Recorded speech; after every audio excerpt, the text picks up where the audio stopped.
Hello friends, welcome to voice over தமிழா. இன்னைக்கு என்ன படம் பார்க்க போறோம்னா 2024 ரீசெண்டாக ரிலீஸ் ஆன மோனா 2 மூவியோட ஃபுல் எக்ஸ்பிளைன் தான் பார்க்க போறோம். இந்த மூவில அனிமேஷன் ஒர்க் எல்லாம் சூப்பரா இருக்கு, வேற லெவலில் பண்ணிருக்காங்க. எந்த இடத்துல ஸ்கிப் பண்ணிடாதீங்க, அப்பதான் உங்களுக்கு படத்தோட முழு கதையும் புரியும். இந்த வீடியோக்குள்ள போறதுக்கு முன்னாடி இப்பதான் நம்ம சேனலுக்கு புதுசாக விசிட் பண்ணீங்கன்னா சப்ஸ்கிரைப் பண்ணிக்கங்க, பக்கத்தில் இருக்கிற பெல் பட்டனை கிளிக் பண்ணி அதில் ஆல் ஆப்ஷன் செலக்ட் பண்ணிக்கங்க. அப்பதான் நம்ம சேனலில் போடுற எல்லா வீடியோட நோட்டிஃபிகேஷன் உங்களுக்கு காமிக்கும். மறக்காம இந்த வீடியோக்கு ஒரு லைக் பண்ணிடுங்க. நீங்க போடுற ஒரு லைக் தான் இந்த வீடியோவை மற்றவங்களுக்கு ரெக்கமெண்ட் பண்ணும். வாங்க வீடியோக்குள்ள போலாம். படத்தோட ஓப்பனிங் சீன்ல மோனாவை தான் காட்டுறாங்க. வேற ஒரு தீவுல வேகமா ஓடி வந்துட்டு இருக்காங்க. அவங்களுக்கு பின்னாடி அவங்களோட கியூட்டான குட்டி பன்னிக்குட்டியும் ஓடி வந்துட்டு இருக்கு. அந்த தீவுலயே ஒரு உயரமான மலை இருக்கும். அது மேல ஏறலான்னு முடிவு பண்ணிட்டு அவங்களோட குட்டி பன்னிக்குட்டியும் தூக்கி முதுகுல கட்டிட்டு அந்த மலை மேல ஏற ஆரம்பிக்கிறாங்க. மலையோட உச்சிக்கு வந்துடுறாங்க. பார்த்தா அந்த இடத்துல இவங்களுக்கு முன்னாடியே இவங்களோட கொக்கரக்கோ வந்து நின்றுட்டு இருக்கு. மலையோட உச்சியில ஏறிட்டு அப்படியே அந்த கலரோட அழகை பார்த்து ரசிச்சிட்டு இருக்காங்க. கொஞ்ச நேரம் கழிச்சு அவங்க கிட்ட இருக்க சங்க எடுத்து ஊத ஆரம்பிக்கிறாங்க. எதுக்காக சங்க ஊதுவாங்கன்னா, இவங்க தீவை தவிர வேற தீவிர யாராச்சும் மக்கள் வாழ்றாங்களா அப்படிங்கிறத கண்டுபிடிக்கிறதுக்காக தான் பயணமடியே வந்திருப்பாங்க. அதுக்காக தான் இப்ப எடுத்து ஊதிட்டு இருக்காங்க. ஆனா அந்த சைட்ல இருந்து எந்த ரெஸ்பான்ஸையும் காணோம். சரி, வேற யாரும் இங்க விளையாட்டு இருக்கு, அடுத்து என்ன பண்ணலாம் அப்படின்னு சொல்லிட்டு யோசிச்சுட்டு இருக்காங்க. அப்ப அவங்க கூட அந்த குட்டி பன்னிக்குட்டி மேல இருந்து உளுர் மாதிரி போயிடுது. இவங்களே எகிரி போயிட்டு அந்த கல்லு மேல பேலன்ஸ் பண்ணிட்டு பிடிச்சிட்டு இருக்காங்க. அப்ப வழக்கம் போல இவங்க கொக்கரக்கோ அந்த பேலன்ஸ் பண்ணிட்டு இருக்க கல்லு மேலே போய் ஏறி நிக்குது. பொத்துன்னு மேல இருந்து 3 பேரும் கீழே விழுந்துறாங்க. உழுவுற இடத்துல தான் மோனாக்கு ஒரு விஷயம் கிடைக்குது. ஒரு பழங்கால ஒரு சட்டி கிடைக்குது. எடுத்து சுத்தியும் பார்த்துட்டு இருக்காங்க. ஒரு இடத்துல ஒரு வரைபடம் வரைஞ்சிருக்கு. இதை பார்த்தோன்னே மோனாக்கு செமையா சந்தோஷமாயிடுது. அப்ப நமக்கு முன்னாடி இந்த தீவுல வேற யாராச்சும் வாழ்ந்துட்டு இருந்திருப்பாங்களாட்டு, அதுக்கான அறிகுறி தான் இது. இதை ஃபர்ஸ்ட் நம்ம தீவுல போய் காட்டுவோம் அப்படின்னு சொல்லிட்டு அவங்க படகு எடுத்துட்டு அங்க இருந்து கிளம்புறாங்க. மோனா அவங்களோட தீவுக்கு வந்துடுறாங்க. அந்த இடத்துல அவங்க தீவை சேர்ந்த எல்லா மக்களுமே மோனாவை வெல்கம் பண்றதுக்காக அங்க இருக்காங்க. மோனாவோட அப்பாவும் அங்கதான் இருக்கிறாரு. மகளை பார்த்தோன்னே இந்த டைம் என்னமா புதுசா கண்டுபிடிச்ச அப்படின்னு கேட்கிறாரு. அவங்க அந்த பழங்கால சட்டியை காமிக்கிறாங்க. அதுல இருக்கிற வரைபடங்களை காமிச்சு நம்ம தீவு மாதிரியே வேற தீவுலையும் மக்கள் வாழ்றாங்கிறதுக்கான அறிகுறி தான் இது. ஆனா ஏன்னு தெரியல, இன்னமும் நம்மளால அவங்களை கண்டுபிடிக்க முடியல அப்படின்னு அப்பா அம்மாவும் ஜாலியா பேசிட்டு இருக்காங்க. அப்பா அந்த இடத்துக்கு மோனாவோட குட்டி தங்கச்சி சிம்மி கியூட்டா ஒடியாரா அவங்க அக்காவை ரொம்ப நாள் கழிச்சு பாக்கறதுனால 2 பேரும் அப்படியே கட்டி பிடிச்சி கொஞ்சிட்டு இருக்காங்க. இந்த டைம் எனக்கு என்னக்கா வாங்கிட்டு வந்த அப்படின்னு சிம்மி கேக்குறாங்க. மோனா அந்த பழங்கால சட்டி காமிக்கிறாங்க. இது என்னன்னே அவ தங்கச்சிக்கு புரியல. இருந்தாலும் அப்படியே சந்தோஷமா 2 பேரும் கொஞ்சம் பேசிட்டு இருக்காங்க. மோனா அவளோட தங்கச்சியை ஒரு இடத்துக்கு கூட்டிட்டு போறா. அந்த இடத்துல மோனாவோட படகு இருக்கு. இதை பார்த்தோன்னே அவளோட தங்கச்சிக்கு செமையா சந்தோஷமாயிடுது. இந்த படகு வச்சுட்டு தான் நான் புது புது இடங்களுக்கெல்லாம் போயிட்டு வரேன் அப்படின்னு சொல்லிட்டு அங்க பக்கத்துல இருக்கிற பாறையில நிறைய படங்கள்லாம் உறைஞ்சிருக்கு. அதை பத்தி எல்லாம் அவளோட தங்கச்சிகிட்ட சொல்ல ஆரம்பிக்கிறா. இந்த படங்கள்ல பாக்குற எல்லாருமே நம்மளோட முன்னோர்கள். இவங்களை என்ன சொல்லுவோம்னா வேவ் ஃபைண்டர்னு சொல்லுவோம். வேவ் ஃபைண்டர்னா நம்ம தீவுல இருந்து வேற புது தீவுக்கெல்லாம் போயிட்டு அந்த இடத்த கண்டுபிடிக்கிறவங்களுக்கு பேர் தான் வேவ் ஃபைண்டர். அந்த மாதிரி இப்ப நான் பண்ணிக்கிட்டு இருக்கேன். அப்படி ஒரு தீவுக்கு போய் கிடைச்சதா இந்த சட்டி அப்படின்னு சொல்லிட்டு இந்த விஷயத்துல என்ன பாட்டி தான் பண்ண சொன்னாங்க அப்படின்னு சொல்லிட்டு இருக்கா. அடுத்து மாவையே தான் காட்டுறாங்க. கழுகா உருமாறி பறந்து வந்துகிட்டு இருக்கான். டக்குன்னு ஒரு இடத்துல அவனோட சுயரூபத்துல இறங்குறான். எங்க வந்திருப்பானா, மாத்தங்கி அப்படிங்கிற ஒரு அரக்கி இடத்துக்கு தான் வந்திருப்பான். இவளுக்கு நிறைய மந்திர சக்திகள்லாம் இருக்கு. மாவியோ எதுக்காக என்னை தடுக்க பாக்குற, கண்டிப்பா நான் நேலாவை தாக்கி அழிக்க போறேன் அப்படிங்கிறாரு. இதை கேட்ட மாத்தங்கியோ, அவர் எனக்கு கடவுள் மாதிரி, என்ன மீறி உன்னால அவர்கிட்ட நெருங்க கூட முடியாது, முடிஞ்சா அவ என்ன மீறி அவர் அழிச்சுப்பாரு அப்படிங்கிறா. நேலோனா யாருன்னா அவன் ஒரு மேக அரக்கன். அவனுக்கு நிறைய மந்திர சக்திகளா இருக்கு. இந்த மொத்த கடலையும் அவன் கட்டுப்பாட்டுல தான் வச்சுட்டு இருக்கான். அவங்ககிட்ட இருந்த கடலை மீட்கிறதுக்காக தான் மாவி இப்ப போராடிட்டு இருப்பான். அதுக்கப்புறம் மாத்தங்கிக்கும் மாவிக்கும் செமையா சண்டை நடக்குது. அப்படியே அங்கிருந்து சீனை கட் பண்ணிட்டு மோனாவோட தீவை தான் காட்டுறாங்க. அவ வந்ததை அந்த தீவு மக்கள் ஃபுல்லாவே ஆட்டம் பாட்டம் கொண்டாடிட்டு இருக்காங்க. அன்னைக்கு நைட்டு அவங்க தீவுல ஒரு சடங்கு பண்றாங்க மோனாக்கு. எதுக்கு இந்த சடங்குனா, யாரு புதுசா வேவ் ஃபைண்டரா மாறுறாங்களோ அவங்களுக்கான சடங்கு தான் இது. இப்படி பண்றது மூலியமா இவங்க முன்னோர்கள்ல வேவ் ஃபைண்டரா இருப்பாங்கல்ல, அவங்க இவங்களுக்கு வழிகாட்டுவாங்க. அவங்க பேசுறதெல்லாம் இவங்களுக்கு கேட்கும் அப்படிங்கிற நம்பிக்கை இந்த தீவு மக்களுக்கு இருக்கும். அதுக்காக இந்த சடங்கை பண்ணிட்டு இருக்காங்க. பண்ண ஆரம்பிக்கிறதுக்கு முன்னாடி மோனாக்கு ஒரு ட்ரிங்க்ஸ் குடிக்க கொடுக்குறாங்க. அதை வாங்கி குடிச்சு போய் கண்ண மூடிட்டு இருக்கா. சடனா ஒரு இடி மின்னல் வருது. பார்த்தா அவன் நடுக்கடல்ல ஒரு போட்ல நின்று இருக்கா. சுத்தியும் வெறும் தண்ணியா இருக்கு. அதுவும் இல்லாம நைட் டைமா இருக்கு. அந்த பக்கம் பார்த்தா அவங்க முன்னோர்களும் அவங்க குழுவை சேர்ந்தவங்களும் போராடிட்டு இருக்காங்க. யாருக்கிட்ட போராடிட்டு இருப்பாங்கன்னா, நேலோ அப்படிங்கிற கடல் அரக்கன் சொல்லியிருந்தால அவங்ககிட்ட தான் போராடிட்டு இருக்காங்க. ஒரு கட்டத்துல அந்த கடல் அரக்கன் இவங்க கப்பலே தண்ணிக்குள்ள கமுத்தி விட்டுறான். அவங்களாம் தண்ணியில மூழ்கி இறந்து போயிடறாங்க. சடனா மோனா அவங்க தீவோட கடற்கரை எல்லையில நின்றுட்டு இருக்காங்க. அவங்க தீவை சேர்ந்து எந்த மக்களுமே அங்க இல்ல. அந்த இடத்துக்கு இவங்க முன்னோர்கள்ல வேவ் ஃபைண்டரா இருப்பார்ல அவர் வராரு. இதுதான் நம்ம தீவோட எதிர்காலம், எல்லா மக்களுமே அழிஞ்சிருப்பாங்க. அதுக்கு காரணம் நேலோ அப்படிங்கிற மேக அரக்கன் தான். இந்த கடலை ஃபுல்லா அவன் கண்ட்ரோல்ல வச்சுக்கிட்டு இந்த கடலை சுத்தி இருக்க எந்த மக்களையுமே ஒருங்கிணைக்க விட மாட்டேங்கிறான். இப்படியே ஒருங்கிணைக்காம நீடிச்சுக்கிட்டே இருந்துச்சுன்னா நம்ம தீவோட நிலைமை இதுதான், எல்லா மக்களும் இறந்திருப்பாங்க அப்படின்னு சொல்லிட்டு இருக்காரு. அதை எப்படி தடுக்கிறது அப்படின்னு மோனா கேக்குறாங்க. அதுக்கு மோட்டோஃபிட்டோ அப்படின்னு ஒரு தீவு இருந்துச்சு, அதை அவன் கடலுக்குள்ள மறைச்சு வச்சிருக்கான். அதை மட்டும் கண்டுபிடிச்சு நம்ம மேல கொண்டு வந்துட்டோம்னா அவனும் அழிஞ்சிருவான். அந்த தீவு மூலியமா எல்லா மக்களையும் ஒருங்கிணைக்க முடியும் அப்படின்னு சொல்லிட்டு அவர் கிளம்புறாரு. அந்த தீவு எந்த பக்கம் இருக்குங்கிறத நான் எப்படி கண்டுபிடிக்கிறது அப்படின்னு கேக்குறாங்க. வானத்துல ஒரு வால் நட்சத்திரம் தெரியும், அது எந்த திசையை நோக்கி போகுதோ அந்த திசையை நோக்கி போனா அந்த தீவு இருக்கிற இடம் உனக்கு தெரிஞ்சிடும் அப்படின்னு சொல்லிட்டு அவர் அங்க இருந்து மறைஞ்சிடறாரு. சடனா மோனா அங்க சடங்கு பண்ணாங்களா அந்த இடத்துல இருந்து கண்ணை முழிக்கிறாங்க. சுத்தி அவங்க அப்பா அம்மா அந்த தீவை சேர்ந்த மக்கள்லாம் இருக்காங்க. முன்னோர்கள் என்கிட்ட பேசினாங்க, மோட்டோஃபிட்டோ அப்படிங்கிற தீவை கண்டுபிடிக்க சொன்னாங்க அப்படின்னு சொல்றாங்க. அப்ப அந்த தீவை சேர்ந்த மோனி அப்படிங்கிறவன் மோனா கிட்ட முன்னோர்கள்லாம் என்ன விஷயத்த சொன்னாங்களோ அந்த விஷயம் உனக்கு ஏற்கனவே தெரிஞ்சிருக்கு, அதை பத்தி எல்லாம் இப்ப அந்த தீவை சேர்ந்த மக்கள்கிட்ட சொல்ல ஆரம்பிக்கிறான். இதுக்கு முன்னாடி மோட்டோஃபிட்டோ அப்படிங்கிற ஒரு தீவு இருந்துச்சு, அதுதான் இந்த கடலை சுத்தி இருக்க எல்லா மக்களையுமே ஒருங்கிணைச்சிட்டு இருந்துச்சு. நேரோ அப்படிங்கிற மேக அரக்கன் தான் அந்த தீவையை தண்ணிக்குள்ள மறைச்சு வச்சுட்டான். அதை தேடிதான் இதுக்கு முன்னாடி நம்ம முன்னோர்கள்லாம் போய் அவங்களையும் கொடூரமா அவன் கொண்டுட்டான். அந்த தீவை மட்டும் நம்ம எப்படியாச்சும் கண்டுபிடிச்சு மேல கொண்டு வந்துட்டோம்னா இந்த கடலை சுத்தி இருக்க எல்லா மக்களையும் ஒருங்கிணைக்க முடியும் அப்படிங்கிற விஷயத்தெல்லாம் சொல்றான். அந்த இடத்த சீக்கிரம் கண்டுபிடிச்சிடணும் அப்படின்னு சொல்லிட்டு மோனா அவங்க அப்பெல்லாம் பேசிட்டு இப்படி வெளியே வராங்க. வானத்துல பாத்தீங்கன்னா ஒரு வால் நட்சத்திரம் போகுது. இதை பார்த்தோன்னா மோனாக்கு முன்னோர்கள் சொன்ன விஷயம் ஞாபகம் வருது. அந்த வால் நட்சத்திரத்தை நீ ஃபாலோ பண்ணிட்டே போனேன்னா அந்த தீவு இருக்க இடத்த கண்டுபிடிச்சிடலாம் அப்படின்னு சொன்னார்ல, அந்த விஷயத்தெல்லாம் எங்க அப்பாட்ட சொல்றாங்க. சீக்கிரம் நான் இங்க இருந்து கிளம்பணும், அப்பதான் அந்த இடத்த கண்டுபிடிக்க முடியும் அப்படின்னு சொல்லிடுறாங்க. அடுத்த நாள் காலையில மோனாவை தான் காட்டுறாங்க. அந்த தீவு மக்கள் எல்லாத்துக்கிட்டையும் அந்த மோட்டோஃபிட்டோ தீவோட வரைபடத்தை காமிச்சு இந்த தீவை தான் கண்டுபிடிச்சு நான் மேல கொண்டு வர போறேன், இந்த தீவை மட்டும் கண்டுபிடிச்சிட்டோம்னா இந்த கடலை சுத்தி இருக்க எல்லா மக்களையும் ஒருங்கிணைச்சிட முடியும், எல்லா தீவுமே அழிவுல இருந்து காப்பாத்திரலாம், இந்த தீவை கண்டுபிடிச்சா கண்டிப்பா திரும்பி வருவேன் அப்படின்னு சொல்றாங்க. இதை கேட்டாலும் அந்த தீவு மக்கள் எல்லாத்துக்குமே சந்தோஷமா இருக்கு. அடுத்து மோனாவை தான் காட்டுறாங்க. இந்த பயணத்துல அவளுக்கு நிறைய டீம் மெம்பர்ஸ் எல்லாம் தேவை. ஏன்னா இந்த விஷயத்தை அவனால தனியா மட்டும் பண்ண முடியாது. அதனால அந்த தீவை சேர்ந்த கொஞ்சம் பேர்த்த போய் மீட் பண்றாங்க. ஃபர்ஸ்ட் லூட்டோ அப்படிங்கிற ஒரு பொண்ணை தான் பாக்குறாங்க. அந்த பொண்ணு ஆர்கிடெக்டா தான் இருப்பாங்க. அவங்க உதவியும் தேவை அப்படின்னு சொல்லிட்டு கேட்கறாங்க. அந்த பொண்ணு வரேன்னு சொல்லிடுறாங்க. அதுக்கப்புறம் அந்த கிராமத்துல ஒரு வயசான தாத்தா இருப்பாரு, அவர் ஃபார்மரா தான் இருப்பாரு. அவர் உதவியும் தேவை அப்படின்னு சொல்லிட்டு அவர்கிட்ட போய் பேசுறாங்க. அவரும் வரேன்னு சொல்லிடுறாரு. ஒரு இடத்துல மாவியோட போட்டோ இருக்கு. அந்த போட்டோவை பார்த்து பேசிட்டு இருக்காங்க. நீ இப்ப எங்க இருக்கனே தெரியல, உன்னோட உதவி எனக்கு தேவைப்படுது அப்படின்னு பேசிட்டு இருக்காங்க. அந்த போட்டோ மேல ஒரு நிழல் வந்து விழுது. ஒருவேளை மாவி தான் வந்துட்டானா அப்படின்னு சொல்லிட்டு திரும்பி பாக்குறாங்க. அதுல மோனி இருக்கான். மோனி ஒரே மாவி பைத்தியமா இருப்பான். அவனும் மாவியும் டிராவல் பண்ற மாதிரி நிறைய டயக்ராம் எல்லாம் வரைஞ்சி அவன் வீட்டை சுத்தி ஒட்டி வச்சிருப்பான்.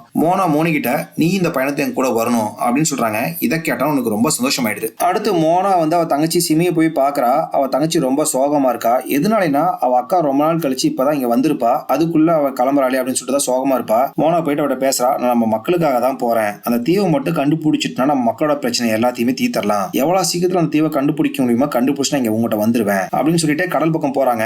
ஏற்கனவே மோனாவும் கடலும் கனெக்ட் ஆயிருக்கனால அவன் நடந்து வரும்போது அப்படியே அந்த கடல் ரெண்டா பிரிஞ்சு வழி விடுது. இதையெல்லாம் பார்த்தா சிமிக்கு அப்படியே ஆச்சரியமா இருக்கு, ரொம்ப சந்தோஷமா இருக்கு. தண்ணிக்குள்ள இருக்கிற மீன் எல்லாம் அப்படியே கையில தொட்டு விளையாண்டு இருக்கா. அப்படியே கடல் வந்து தண்ணி மேல வந்து அவ தலையெல்லாம் தொட்டு விளையாட்டு காமிக்குது. அதுக்கப்புறம் சிமி கிட்ட நீ என்கிட்ட ஏதாச்சும் பேசணும்னு நினைச்சா அந்த கடல்ல பேசு, எனக்கு அந்த பக்கம் அந்த கடலை எனக்கு கனெக்ட் பண்ணி காமிச்சிடும், நான் ஏதாச்சும் சொல்லணும்னு நினைச்சா உங்ககிட்ட சொல்லிடுவேன் அப்படின்னு சொல்றாங்க. இதை சிமி புரிஞ்சுக்கிட்டு கீழே ஒரு சங்கு இருக்கு, அதை எடுத்து அவங்க அக்காட்ட கொடுத்துட்டு என் ஞாபகார்த்தமா வச்சுக்கோ அப்படின்னு சொல்லிட்டு கொடுக்குறா. அவளும் அதை வந்து களத்துல ஒரு டாலர் போட்டிருக்கா, அந்த டாலருக்குள்ள வச்சுக்கிறா. அடுத்த நாள் காலையில மோனாவும் இங்க டீம் மெம்பர்ஸும் அங்க இருந்து பயணத்தை தொடங்குறாங்க. அந்த தீவை சேர்ந்த எல்லா மக்களும் சந்தோஷமா வழி அனுப்பி வைக்கிறாங்க. அப்படியே போயிட்டு இருக்காங்க. இப்போ அவங்க டீம்ல மொத்தம் 4 பேர் இருக்காங்க. மோனா, மோனி, லூட்டோ, அப்புறம் அந்த வயசான தாத்தா, கூடவே அவரோட குட்டி பன்னிக்குட்டியும் அவரோட கொக்கரக்கும் இருக்கு. அப்படியே போயிட்டு இருக்காங்க. மோனா பாத்தீங்கன்னா டாப்ல நின்னுட்டு இருக்காங்க. அப்ப கீழே வந்த லூட்டோவோ அங்க இருக்கிற ஷிப்ல ஒரு இடத்துல கட் பண்ண பாக்குறா. உடனே மோனா கீழே வந்துட்டு என்னமா இங்க பண்ற அப்படின்னு கேக்குறாங்க. இல்ல இந்த இடத்த கொஞ்சம் அழகுபடுத்தலாம் அப்படின்ட்டு தான் அப்படின்னு சொல்றா. ஏமா இதெல்லாம் ஏற்கனவே அழகா தான் இருக்குதுமா, கொஞ்ச நேரம் அமைதியா இருமா அப்படிங்கிறாங்க. ஏன்னா அவ தூத்துன்னு ஏதோ ஒரு வேலை செஞ்சுட்டே இருக்கும்னு நினைக்கிறவ, அதனாலதான் அப்படி பண்ணிட்டு இருக்கா. அப்புறம் அந்த பக்கம் மோனோ என்ன பண்றான் அப்படின்னு காட்டுறாங்க. அவன் மோனாவை ஒரு வேவ் ஃபெண்டர் மாதிரி டிரா பண்ணி கூடவே இங்கெல்லாம் க்ரூ மெம்பர்ஸ் அப்படிங்கிற மாதிரி ஒரு டயக்ராம் டிரா பண்ணிருக்கான். அதுக்கப்புறம் வயசான தாத்தா எங்கப்பா அப்படின்னு கேக்குறாங்க. வயசான தாத்தா அண்டர் கிரவுண்ட்ல உட்காந்துட்டு இருக்காரு. ஓப்பன் பண்ணி பார்த்தா ஒரு காய்கறி கூட எல்லாம் பேசிட்டு இருக்காரு. இதை பார்த்தா மோனோவோ எல்லாரும் ஒவ்வொரு தினசா இருக்கீங்க, உங்களை எல்லாம் வச்சு எப்படி தேர் இழுக்க போறனே தெரியலையே அப்படின்னு சொல்லிட்டு புலம்பிட்டு இருக்கா. மோனாவும் அவரோட டீம் மெம்பர்ஸும் ஜாலியா பாட்டு பாடிட்டு டான்ஸ் எல்லாம் போயிட்டு இருக்காங்க. ஒரு இடத்துல நிறைய வான வேடிக்கை எல்லாம் வெடிச்சிட்டு இருக்கு. என்னன்னு சொல்லிட்டு பாக்குறாங்க. கண்ணு கட்டுற தூரம் வரைக்கும் எதுவுமே தெரியல. மோனா கடல் கூட கனெக்ட் ஆகனால கடலை தொட்டு பாக்குறா. அவளுக்கு வித்தியாசமா இருக்க மாதிரி ஏதோ ஃபீல் ஆகுது. பார்த்தா அந்த இடத்துல ஒரு தீவு இருக்கு. அந்த தீவை பார்த்தோம்னா அவளுக்கு ஒரு விஷயமே ஞாபகம் வருது. ஏன்னா இந்த தீவுக்கு ஃபர்ஸ்ட் பார்ட்லயே மோனாவும் மாவி வந்திருப்பாங்க. இந்த தீவோட பேரு சாலமன் தீவு. இந்த தீவை கொக்கோமோரா அப்படிங்கிறவன் தான் ராஜாவா இருப்பான். இந்த தீவுல இருக்கவங்க எல்லாருமே பார்க்கறதுக்கு தேங்காய் மாதிரி தான் இருப்பாங்க. எல்லாரும் குட்டியா இருந்தாலும் ஆனா ரொம்ப சேட்டை பிடிச்சவனுங்க. இவன்கிட்ட எச்சரிக்கையா இருக்கணும் அப்படின்னு முடிவு பண்ணிட்டு இவங்க டீம் மெம்பர்ஸ் எல்லாத்தையும் ஷிப்பை ஸ்ட்ராங்கா பிடிச்சிக்கங்க, நான் டைரக்ஷன் சேஞ்ச் பண்ண போறேன் அப்படின்னு சொல்லிட்டு ஷிப்பை திருப்ப ட்ரை பண்றாங்க. இதையெல்லாம் பார்த்துட்டு இருந்த அந்த தீவோட தலைவன் கொக்கோமோரா அங்க இருந்து நிறைய ஊசியெல்லாம் இந்த பக்கம் அடிக்கிறான். அந்த ஊசியெல்லாம் பார்த்தோன்னே டீம் மெம்பர்ஸ் அப்படியே பேலைஸ் ஆன மாதிரி சிலையா நின்றுறாங்க. இதையெல்லாம் பார்த்த மோனோவோ வேகமா ஷிப்பை திருப்ப ட்ரை பண்றா. அப்ப வளர்த்துட்டு இருக்கிற அந்த கொக்கோ அங்க இருக்கிற ஒரு கை தவுத்துட்டுது. விங்ஸ் எல்லாம் ஓப்பன் ஆயிடுது. அந்த விங்ஸ்ல இவங்க புதுசா போகக்கூடிய மோட்டோஃபிட்டோ ஐலாண்டோட வரைபடம் இருக்கு. இதை பார்த்தோன்னே கொக்கோமோராவும் அவரோட தீவை சாந்திகளும் இவங்கள வரவேற்கிறாங்க. இவங்களால நடந்து வர முடியாது, ஏற்கனவே பேலைஸ் ஆனதுனால எல்லாரும் சேர்ந்து தூக்கி தான் இவங்க தீவுக்கே கொண்டுறானுங்க. தூக்கிட்டு வந்த அவங்க கிட்ட இந்த தீவோட தலைவன் கொக்கோமாரா வரைபடம் முடியுமா, நாங்களும் அந்த தீவை தேடி போனோம், அப்ப நேலோ அப்படிங்கிற ஒரு அரக்கன் எங்களை அட்டாக் பண்ணா, அதுக்கப்புறம் அந்த தீவு எங்க போச்சுன்னு எங்களுக்கு தெரியல அப்படின்னு சொல்றான். இப்ப இந்த தீவை நீங்க தேடி போறீங்கன்னா கண்டிப்பா அதுக்கு நாங்களும் உதவி பண்றோம் அப்படின்னு சொல்றான். இதை கேட்ட மோனாவோ உதவி பண்றதெல்லாம் அப்புறம் இருக்கட்டியா, எவ்வளவு நேரம் தான் நாங்க ஒரே பொசிஷன்ல இப்படி அசையாம படுத்துட்டு இருக்குது, ஃபர்ஸ்ட் எங்களை பழைய நிலைமைக்கு மாத்துங்கயா அப்படிங்கிறாங்க. அதுக்கப்புறம் அந்த இடத்துக்கு ஒரு பச்சை கலர்ல ஒரு மான்ஸ்டர் வருது. அந்த மான்ஸ்டர் இவங்க எல்லாத்தையும் பழையபடிக்கு மாத்திடுது. இவங்க எல்லாம் பழைய நிலைமைக்கு திரும்பிடுறாங்க. கொக்கோமாராவோ அந்த தீவுக்கான வழி எனக்கு தெரியும் அப்படின்னு சொல்றான். இவங்களும் அந்த வழியிலேயே போலாம் அப்படின்னு முடிவு பண்ணிடுறாங்க. அந்த வழி எங்க இருக்கும்னா இவங்க தீவுக்கு பக்கத்துலயே ஒரு பெருசா ஒரு மலை இருக்கும், அது ரெண்டா ஓப்பன் ஆகும், அதுக்குள்ளதான் போகணும் அப்படின்னு சொல்றான். அதுவும் நீங்க குறிப்பிட்ட நேரத்துக்குள்ள அதுக்குள்ள போய் ரீச் ஆகலைன்னா அந்த மலை மறுபடியும் ஒன்னா சேர்ந்துரும், நீங்க உள்ளுக்குள்ளேயே மாட்டிக்க வேண்டியதான் அப்படின்னு சொல்லுவான். சரின்னு கேட்டு இவங்க படகு எடுத்து அப்படியே அந்த மலைக்கு ரெண்டுக்கு நடுவுல போறாங்க. உள்ளுக்குள்ள போனா அந்த ஒரு எல்லோ கலர்ல ஒரு வெளிச்சம் மாதிரி தெரியுது. அதுக்குள்ள ஈட்டி சொல்லணும், அப்பதான் அதுக்கு அண்டர் கிரவுண்டுக்குள்ள போற வழி ஓப்பன் ஆகும் அப்படின்னு சொல்லியிருப்பான். ஈட்டி எடுத்து கரெக்டா விடலான்னு மோனா ட்ரை பண்றா. அப்ப அவ கையில இருக்கிற ஈட்டி தண்ணிக்குள்ள விழுந்துருது. லூட்டோ கையில ஒரு ஈட்டி இருக்கும், அந்த ஈட்டி விடலான்னு அவளும் ட்ரை பண்றா, அவளும் தண்ணிக்குள்ள போட்டுறா. சரி கடைசியா ஒரு ஈட்டி லூட்டோ கையில இருக்கும், அது விடலான்னு கரெக்டா ஏமிட்டு இருப்பா. அப்ப தாத்தா வழிட்டு வந்து பொத்துன்னு அவ மாதிரி ஒரு ஈட்டி பாரு, அந்த ஈட்டியும் கீழே விழுந்துருது. இதை பார்த்த மோனோவோ உங்களை எல்லாம் வச்சுட்டு என்ன பண்றனே தெரியலையே அப்படிங்கிற மாதிரி ஒரு ரியாக்ஷன் கொடுப்பா. இது எல்லாம் அங்க தீவுல இருந்து கொக்கோமாரா பார்த்துட்டு இருப்பான். சரி நாம தான் போய் பண்ணி ஆகணும் மாட்டிருக்கு அப்படின்னு சொல்லிட்டு கைத்தை பிடிச்சி சொயின்னு வலிக்கிட்டு வரான். வந்தவனும் கரெக்டா அந்த எல்லோ கலர் வெளிச்சிட்டு அந்த ஈட்டியை விட்டுறான். அவங்க அண்டர் கிரவுண்டுக்கு போறதுக்கான சுழற்சியான வழி ஓப்பன் ஆகுது. அதுக்குள்ள அவங்க எல்லாத்தையும் இழுத்துட்டு போயிடுது. உள்ளுக்குள்ள போகும்போதும் மோனா மட்டும் தனியா போயிடுறா. அவங்க டீம் மெம்பர்ஸ் எல்லாருமே தனியா வேற பக்கம் போயிடுறாங்க. அவங்க எங்க இருக்கிறாங்கிறது அவங்களுக்கே தெரியல. ஒரு வழியா கீழே போய் நல்லபடியா லேண்ட் ஆயிடுறாங்க எல்லாரும். அடுத்து மோனியோட டீம் மெம்பர்ஸ் தான் காட்டுறாங்க. மோனி எங்க அப்படின்னு சொல்லிட்டு தேடிட்டு இருக்காங்க. அவங்க இருக்கிற இடத்துல செம பெரிய ஹோல் கிரியேட் ஆகி மறுபடியும் பொத்து அங்க இருந்து கீழே விழுறாங்க. பார்த்தா அந்த இடத்துல மாவியை லாக் பண்ணி வச்சிருக்காங்க. யார் லாக் பண்ணி வச்சிருப்பாங்கன்னா மாத்தங்கியும் மாவியும் ஸ்டார்டிங்ல சண்டை போட்டுருப்பாங்களே, அவதான் இந்த இடத்துல லாக் பண்ணி வச்சிருப்பா. இவங்களும் அந்த தீவை தேடி வந்ததுனால இவங்களும் இந்த இடத்துல லாக் பண்ணிடுறா. மாவியை பார்த்த மோனிக்கும் சந்தோஷம் தாங்க முடியல. இவங்கள பார்த்த மாவியோ என்னை பத்தி உங்களுக்கு தெரியுமா அப்படின்னு சொல்லிட்டு கேட்கறான். இதை கேட்ட மோனியோ தலைவா நம்மளோட தீவிரமான ஃபேனு, உங்களோட சாகசத்தை பத்தி உங்களுக்கு தெரியாதா அப்படின்னு சொல்லிட்டு சந்தோஷத்துல எந்துவாய் குதிச்சிட்டு இருக்கான். அடுத்து மோனாவை தான் காட்டுறாங்க. அவ விழுந்த இடத்துல அவ தங்கச்சி இருக்கா. அவளை கட்டி பிடிச்சி பேசிட்டு இருக்கா. கொஞ்ச நேரத்திலேயே அவ வாய்ஸ் வேற மாதிரி மாறுது. என்னன்னு பாத்தீங்கன்னா அவ தங்கச்சி உருவத்துல இருந்தவ அப்படியே வவ்வாலா மாதிரி பறந்துட்டு இருக்கா. கரெக்டா அந்த இடத்துக்கு மாட்டேங்கி வந்துடுறா. நீயும் அந்த தீவை தேடி தான் வந்திருக்கியா அப்படின்னு கேட்கறா. அவ வாய்ஸை கேட்டோன்னே அவளை அடிக்க ட்ரை பண்றா. என்னதான் சுத்தி சுத்தி அடிச்சாலுமே மாட்டேங்கி மேல ஒரு அடி கூட பட மாட்டேங்குது. என்னை பத்தி உங்கள்கிட்ட மாவி எதுவுமே சொல்லலையா அப்படின்னு கேட்கறா. இது உன் இடமா, நீ இங்க தான் வாழ்றியா அப்படின்னு கேட்கறா. நீயும் அந்த மோட்டோஃபிட்டோ தீவை தேடி தானே வந்திருக்க, அதுக்கான வழியை நான் உனக்கு காட்டுறேன் அப்படின்னு சொல்றா. நானே வேவ் ஃபைண்டர், என்னாலே அந்த வழியை கண்டுபிடிச்சிக்க முடியும் அப்படின்னு சொல்லிடுறா. அந்த நோலா அரக்கன் என்னையும் வற்புறுத்தி தான் இங்க பாதுகாப்புக்காக வச்சிருக்கான். நீ மட்டும் எப்படியாச்சும் அந்த தீவை கண்டுபிடிச்சி அவனையும் அழிச்சிட்டினா என்னால இங்க இருந்து சுதந்திரமா வெளியே போக முடியும் அப்படின்னு சொல்றா. இதை கேட்டவனதான் மோனாக்கே ஒரு விஷயம் புரிய ஆரம்பிக்குது. இவளையும் வற்புறுத்தி தான் பாதுகாப்புக்காக இங்க வச்சிருக்கான் அப்படிங்கிற விஷயம். கரெக்டா அந்த இடத்துக்கு மாவி வந்துடுறான். சரி அந்த தீவுக்கு போறதுக்கான போர்ட்டல் உங்களுக்கு ஓபன் பண்ணி விடுறேன் அப்படின்னு சொல்லிட்டு அந்த போர்ட்டல் ஓபன் பண்ணி விட்டுறா. அதுக்குள்ள ஷிப்போட அப்படியே டீம் மெம்பர்ஸும் போயிடுறாங்க. கடைசியா மாவி அதுக்குள்ள போயிடுறான். கடைசியா மோனா போறதுக்கு முன்னாடி நீ என் கூட வரலாம்ல அப்படின்னு கேட்கறா. இல்ல நீங்க போயிட்டு வாங்க, நான் இதே இடத்துல இருக்கேன் அப்படின்னு சொல்லிடுறா. கடைசியா மோனாவும் அதுக்குள்ள குதிச்சிடறா. அந்த போர்ட்டலுக்குள்ள குதிச்சவங்க எல்லாருமே அப்படியே ஷிப்போட வானத்துல அப்படியே மிதந்துட்டு இருக்காங்க. கொஞ்ச நேரத்துல அப்படியே அந்த ஷிப் கடலுக்கு வந்துருது. கடல்ல போயிட்டு இருக்காங்க. அப்பதான் மாவி வந்து மோனா கிட்ட உன்னை ரொம்ப நாள் கழிச்சு பாக்குறேன், சந்தோஷமா இருக்கு அப்படின்னு சொல்லிட்டு இருக்கான். மோனாவும் அவங்க முன்னோர்கள் சொன்ன கதையெல்லாம் அவன் சொல்லிட்டு இருக்கான். அந்த வழியில வரும்போது தான் உன்னைய பார்த்தோம், உன்னை எங்களால காப்பாற்ற முடிஞ்சுச்சு அப்படிங்கிற விஷயத்தான் சொல்லிட்டு இருக்கா. மோனாவும் மாவியும் பேசிட்டு வந்துட்டு இருக்காங்க. அப்ப கடலுக்குள்ள ஒரு வெளிச்சம் தெரியுது. அப்படியே அந்த வெளிச்சம் அவங்க ஷிப்பை நோக்கி வேகமா வந்துட்டு இருக்கு. திடீர்னு அப்படியே கடலுக்குள்ள வந்து செம பெரிய மான்ஸ்டர் இவங்க அட்டாக் பண்ண வருது. அப்ப கோகோமாரா அவன் பேலைஸ் ஆகிறதுக்காக ஒரு ஊசி வச்சிருப்பான்ல, அந்த ஊசியை வச்சு அந்த மான்ஸ்டர் அடிக்கிறான். ஆனா அந்த ஊசி இந்த மான்ஸ்டர் எதுவுமே பண்ணல. அதுக்கப்புறம் மாவி அவன் கோடாலி வச்சு அந்த மான்ஸ்டர் ஒரு வெட்டு வெட்டுறான். அந்த மான்ஸ்டர் எதில் வெடிச்சு செதறியது. பின்னாடி பார்த்தா நிறைய வெளிச்சம் தெரியுது. நிறைய மான்ஸ்டர் இவங்க அட்டாக் பண்ணு வந்துட்டு இருக்கு. இதை தெரிஞ்ச மோனாவோ அவங்க ஷிப்பை வேற பக்கம் டைவர்ட் பண்ணலாம்னு சொல்லிட்டு வேகமா ஓட்ட ஆரம்பிக்கிறா.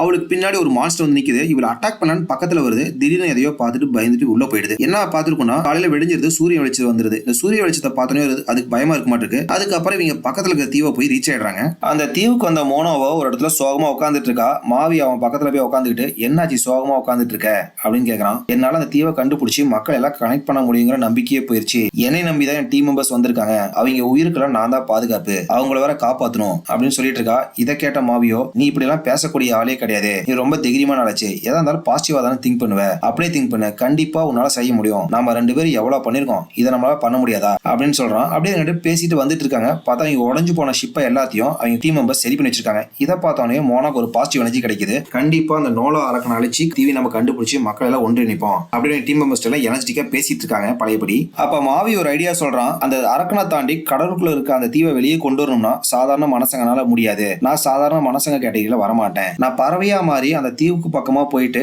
என் நிஜ உருவத்துக்கு மாறிட்டு என் கொக்கி மூலியமா அந்த தீவை நான் மேல இழுத்துட்டு வரேன். அதுக்கப்புறம் நீங்க எல்லாருமே அந்த தீவுக்கு வந்துருங்க, நம்ம எல்லாரும் ஒன்னா சேர்ந்து மக்கள் எல்லாம் தீவுல கனெக்ட் பண்ணிடலாம் அப்படின்னு சொல்றான். இந்த ஐடியா பேசி முடிச்ச உடனே அவங்க எல்லாம் போட் எடுத்துட்டு அப்படியே அங்க இருந்து கிளம்புறாங்க. ஒரு வழியா அவங்க டிராவல் பண்ணி அந்த அரக்க இருக்கிற இடத்துக்கு வந்துடுறாங்க. அந்த இடத்துல இருக்கிற மேகங்கள்லாம் அப்படியே கருகுமுன்னு இருக்கு. மேகத்துல வந்து பிங்க் கலர் லைட்டிங் எல்லாம் அப்படி கீழே வந்து அடிக்குது. அது மூலியமா பெரிய சூறாவளியே கிளம்புது. அந்த இடத்துல நிறைய சுழற்சி எல்லாம் கிரியேட் ஆக ஆரம்பிக்குது. அது எதுலயுமே மாட்டாம படகு வேகமா ஓடிட்டு போயிட்டு இருக்காங்க. மாவியோ முடிஞ்ச அளவுக்கு அந்த பிங்க் கலர் லைட்டிங் எல்லாம் இவங்க மேல படாம பாதுகாத்துட்டு இருக்கான். அப்ப மோனாவோ மாவி கிட்ட, நாங்க இங்க சமாளிச்சுக்கிறோம், நீ பிளான் படி அந்த தீவை கண்டுபிடிச்சு மேல கொண்டா அப்படின்னு சொல்றாங்க. இதை கேட்ட மாவியோ, நீங்க எல்லாரும் இங்க சமாளிச்சுக்கிறீங்களா அப்படின்னு கேட்கறான். எல்லாருமே நாங்க சமாளிச்சுக்கோம் அப்படின்னு கான்பிடண்டா சொல்றாங்க. அதுக்கப்புறம் மாவி அங்க இருந்து பறவையா பறந்து அந்த தீவை கண்டுபிடிக்கிறதுக்காக பறந்து போயிட்டு இருக்கான். மோனாவும் அவங்க டீம் மெம்பர்ஸும் அந்த நேலாவோட அட்டாக்ல இருந்து தப்பிச்சு போயிட்டே இருக்காங்க. அவனும் மின்னலெல்லாம் விட்டு தாக்குறான், பிங்க் கலர் லைட் எல்லாம் விட்டு தாக்குறான், செமையா சுழற்சி எல்லாம் கிரியேட் பண்றான், அங்க செம பெரிய சூறாவளி எல்லாம் கிரியேட் பண்றான். அவங்க எல்லாம் அதை எப்படியே சமாளிச்சு வளைச்சு போட்டை வேகமா ஓட்டிட்டு போயிட்டே இருக்காங்க. அப்படியே அந்த பக்கம் மாவியை தான் காட்டுறாங்க. ஒரு வழியா அந்த தீவை கண்டுபிடிச்சிடறான். அதுக்கப்புறம் அவனோட நிஜ உருவத்துக்கு மாறி கொக்கி எடுத்து அவன் தீவுல மாட்டி அப்படியே தீவை பிடிச்சி மேல இழுக்க ட்ரை பண்ணிட்டு இருக்கான். ஃபுல் எஃபர்ட்டையும் கொடுத்து இழுத்துட்டு இருக்கான். இதை கரெக்டா நோலன் பாத்துறான். அதுக்கப்புறம் மாவி மேல செம பெரிய ஒரு மின்னல் இறக்குறான். அந்த மின்னல் மாவி மேல பட்டனே செம பெரிய வெடிப்பே கிரியேட் ஆகுது. எல்லா பக்கம் அப்படியே மின்னல் வெடிச்சு செதறுது. அந்த மின்னல் பட்டோனே மாவி மேல இருக்கிற டாட்டூ ஃபுல்லா மறைஞ்சிருது. மேல இருந்து பாக்குறவங்களுக்கு அங்க என்ன நடக்குதுன்னே புரியல.